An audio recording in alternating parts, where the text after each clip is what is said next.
So, dear Ghul, what shall the Italian fans expect from this amazing celebration of 40 years of Mayhem's existence? Well, this is it's quite different from what we've done before in the past. When we've come through, we've been generally doing it like promoting. The last couple of times has been promoting the album and the EP that we put out after. But this time is a much longer show, much longer. It's about double. I think about double the length of our standard, at least more than double the length of our standard festivals. So I think it runs around. It varies, but I think it's around a 2-hour mark or a little bit more. So it's a significantly expanded show with elements from every album in the band's history, and it's kind of like a celebration of the entire history of the band. And alongside that is, of course, a sort of visual aspect as well, with footage and so on. So it's quite a different kind of show. It's a bit more elaborate than people are probably expecting from us, but at the same time, it's very much still a Mayhem show. It's just a Mayhem show with a great deal more to it, I suppose. Can you share your thoughts about the composition and production process for Mayhem's albums Exoteric Warfare and Daemon? The Esoteric album was a bit of a chaotic mess because, of course, we'd only been playing together as a band for a very short amount of time when that process was all very kind of rushed and hammered together. But when it came to the Demon album, of course, we'd been playing together by that point for very close to 10 years or 8 years. But we'd been touring a lot. We'd been doing the Mysteries tour as well. And so that album had a far more, I wouldn't say relaxed process, but a far more thought out process and a little bit more of a feeling of everyone being together involved. And I think you can kind of hear that in the album. It feels very much like a lot of love and attention has been put into the material, and especially with the atmosphere as well, where I think that was captured very neatly because of the way that it was written in a far more spaced out and more less deadline kind of way, if that makes sense. So what usually happens is either myself or Tellup will come up with some like a song structure, some I wouldn't say a complete song, but the basis of a complete song. Yeah. And then we'll share it amongst us, and we'll have a talk, and other people will say, which ideas they like and which they don't, and so on. We'll gradually carve it down to a selection of songs that we all agreed we should work on, and then we just kind of tighten it up and carve out the final iteration of that song.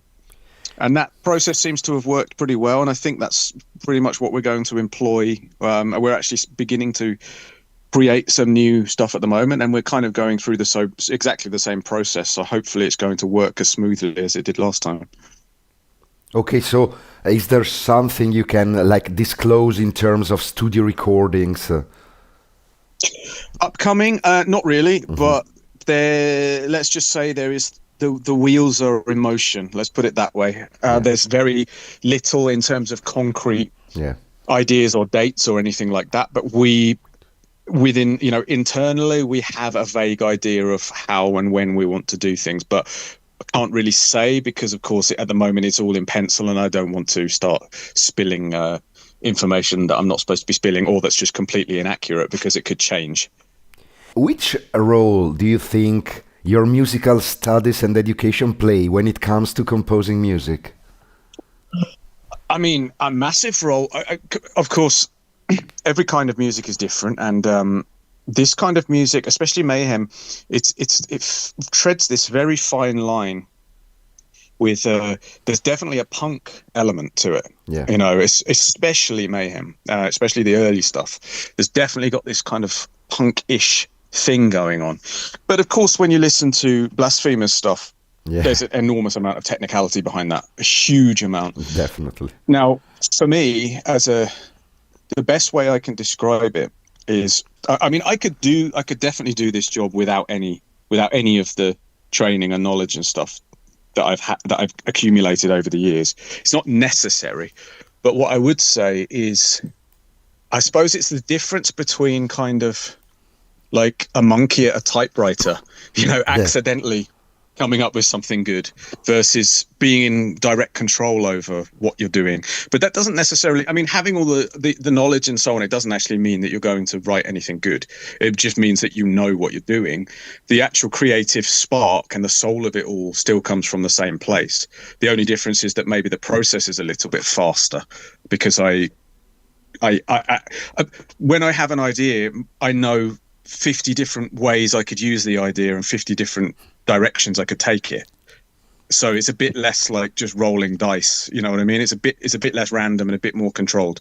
But that's how it applies through all of music. You should never let the theory or the technicality of music be the first thing. That should always come later, or it should always be there as a backup, or as to help with your instincts and such. But the soul of music creation should come from the exact same place that it did when you were completely untrained and you felt it.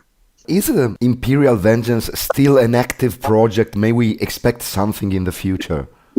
Well, no. I mean, it's funny that you bring that up, because not so long ago, I was just by chance, I stumbled across some of the old stuff. And I thought, you know what, some of this stuff's actually pretty good. I quite like it still.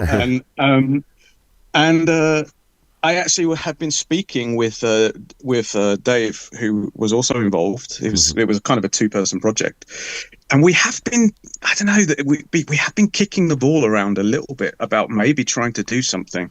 We're not sure yet. Of course, time is the big issue, but there's definitely a stir. It's strange that you bring it up, because you're about the fourth or fifth person that's asked me about that project in the last few months, and that almost feels like the universe is kind of sending a sign that I should revisit it. So possibly, actually. Yeah. Well, what can you tell us about Veil, the other project you're involved in? Yeah, that's also a time issue. We've done some really interesting I really enjoyed that project. We've done very little with it so far, but the little that we have done, I've really enjoyed, and it's a totally different animal musically. It's far more, I suppose it's a little bit more experimental and more unconventional. Yeah, it's a bit unconventional, and there's a lot more scope. I mean, there's obvious influences in there, but it definitely goes off at some weird tangents. So that's something also that I would like to have the time to do some more. We have got some things in process, but of course I'm going to be away on tour now, and then I'm going to be away again, I think, at the start of next year, and then I'm going to be away again. There's quite a lot lined up between now and summer, so it's going to be tricky to pull any of this stuff off. I also have this synth project, R Complex, which is I've started writing a new album for, and that's something I could theoretically do whilst on tour, because it's all, in the box. It's all on a workstation, so it's not the same as writing music for a band, or it's a very, very different thing. It's easier to do on the go. But yeah, the Veil, the Imperial Vengeance stuff, this is all stuff that's ticking around in the background, but definitely deserves more attention. I mean, the Veil thing, really, we're nowhere near the potential with that yet. There's so much we could do with it. It's just finding the time. And the drummer, Frank, he's also extremely busy with other bands and other projects. So it's very difficult to be a musician because you're just busy all the time. Yeah, especially doing your own thing outside the business, let's say.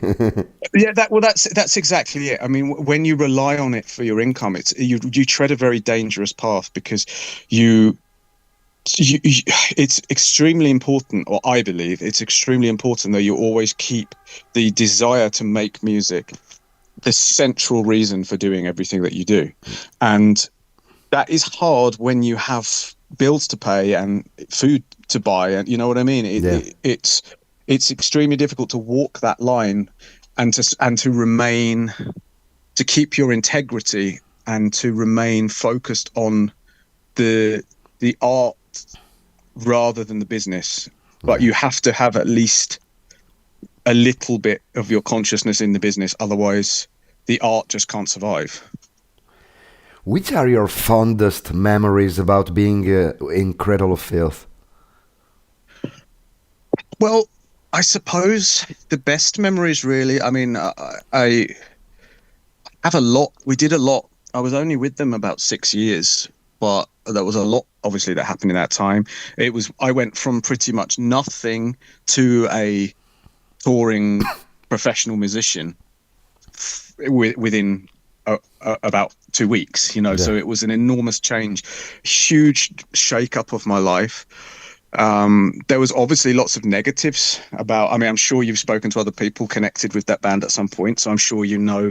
You've probably heard plenty of stories about the kind of nonsense that goes on within that camp, but there's also lots of positives. Sarah, the time that she was in the band and I was there, you know, we were really good friends, and she kind of helped me stay sane and kept me sort of a little bit grounded through the whole thing. We're still friends now, and now she's back doing the Covenant stuff, which is great.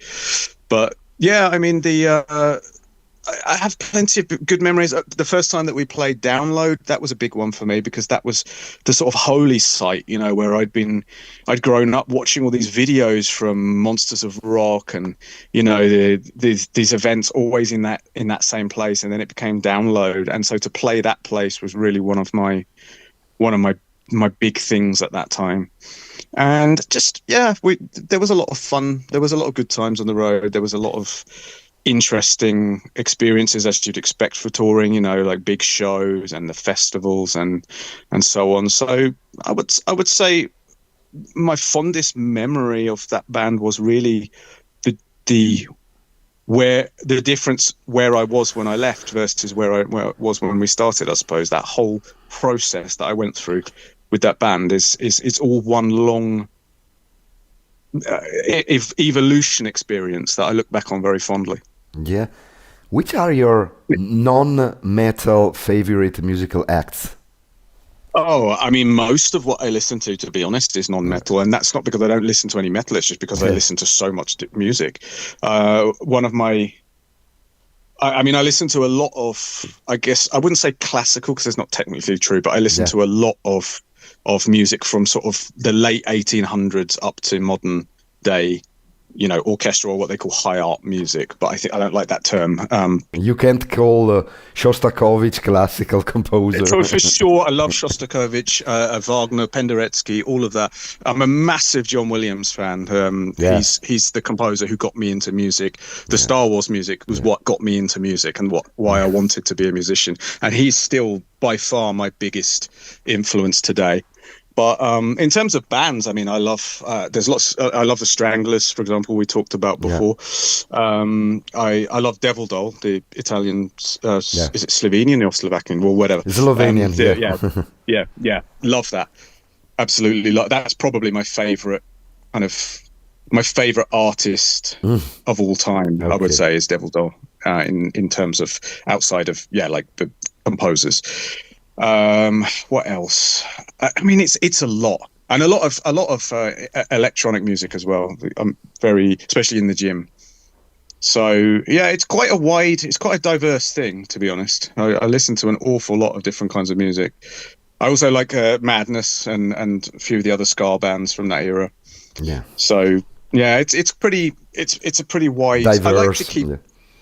Yeah, very diverse, because I just like music, and I've always been of the opinion that it doesn't really matter how the music is delivered. It's the content of it that I listen for. So to me, there's no difference from a metal album or a Wagner opera, or it's about the tonal content. That's what I'm listening for, not the delivery, if that makes sense.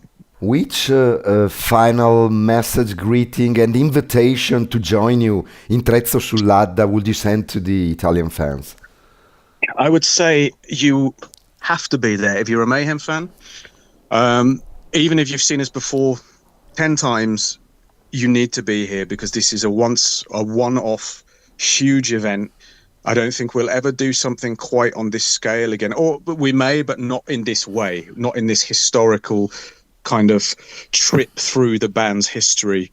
So it's a one-off opportunity, and you absolutely don't want to hear about it afterwards. You want to be there.